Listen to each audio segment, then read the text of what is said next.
Well, hello there. So, under Labour, things are getting far worse, aren't they? We've had 2 sets of stabbings. Yesterday, we had one before lunch of 2 people in London by an assailant. They have released his name. I can't possibly pronounce it.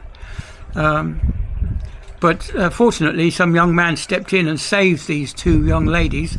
One was 11 and one was 34. Saved them from probably certain death, I would imagine. And then there was another stabbing in Manchester. Welcome to Britain, everyone. This is now Labour's country, and this is what we're going to get. More and more stabbings.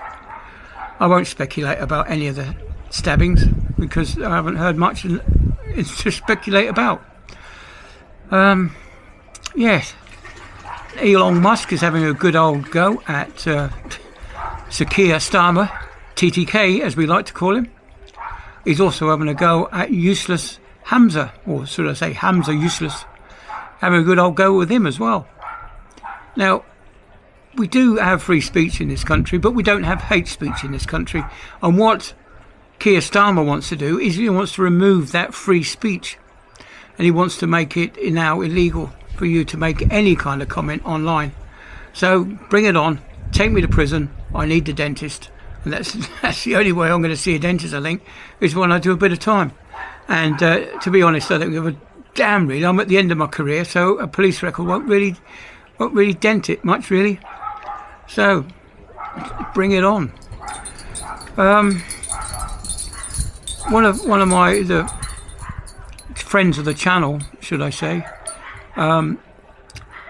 she wrote me an email the other day saying, where is the opposition? Yeah, where is the opposition? Where's Richie Sunak? Why isn't he speaking out? Why isn't the Lib Dem speaking out? We find that Nigel Farage has made a few statements, but now they're blaming him for the riots. Now, as somebody said today on YouTube, they will forgive you if you're wrong, but they'll never forgive you if you're right. That's because you prove them to be wrong. Now, this is what's happening at the moment. We've got the likes of Tommy Robertson, who's went on holiday before the riots started. Now they're blaming him for the riots. All I've ever seen Tommy Robertson do is say to people, do not protest. If you're going to protest peacefully, lawfully, do it legally. That's the way we're going to get these buggers out, is by doing things lawfully. Rocking up to a police station or a hotel and smashing it up, that's not the way to go. People will not tolerate that kind of violence. What we need is the peaceful lot. We need them to do all the violence as they're proven to do. We need them to show the rest of the world what they're like and what we've been protesting for. Anyway, I hope you've all signed that petition that I started a few days ago. Well, I didn't start it, but I posted it on my channel. It's the guy's name is on the petition who started it. So go and give him a bit of support and help spread the word. Get the word out there that we need Kier Starmer gone. We need Labour gone.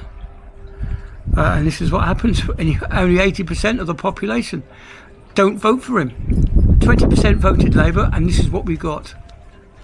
We've got a dictator for a prime minister who's just turning this country into a communist country. So perhaps I should have started this vlog with, hello, comrade. Yeah, it's not funny anymore. But the only member of the opposition who's not even in power at the moment was Boris Johnson. He turned around and said that he shouldn't have called all the peaceful protesters right-wing yobbos when they weren't. They were simply there to show their support, as a lot of the videos are showing. But I just can't get over the fact that they arrested a 73-year-old woman just because she turned up. 73-year-old grandmother, and they put her in cuffs. What's she going to do to you guys? She's a little old lady, and then there's 4 big burly policemen and a big burly policewoman. What's she going to do? Well, she probably hadn't even got the strength to lift up a frying pan, let alone swing a fist. So what were you doing stuffing her in handcuffs? Well, I suppose you'll say it's police protection. But we do have separate handcuff laws in the UK, not like America where it's standard policy to shove everyone in handcuffs. No, you don't have to in this country. It's not the law to shove everyone in handcuffs. If someone peacefully surrenders to you, then that's fine. You don't have to shove them in handcuffs. But the way things are going now is that they're so scared of the public that they feel like they have to put people in handcuffs for no reason other than the fact that they're scared of you. And too right they should, because the police are there to serve and protect the public, not there to serve and protect the politicians and bloody Stasi Starmer. Anyway, I've rambled on for far too long. Yeah, that's the only way we've got to get him. We've got to vote him out. We've got to get him out. We've got to use our feet, put our ticks in the boxes. No more of this, oh, I'm not going to vote, it's not going to do any good.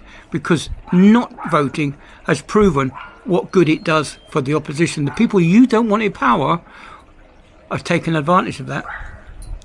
And that's why we got Labour. Because 20%, well, 40% of the population didn't vote. Yeah, anyway, moving on. So that's the end of my little rant for today. The State of the Union is getting worse. Kier Starmer can't be asked to make a statement over these 2 stabbings.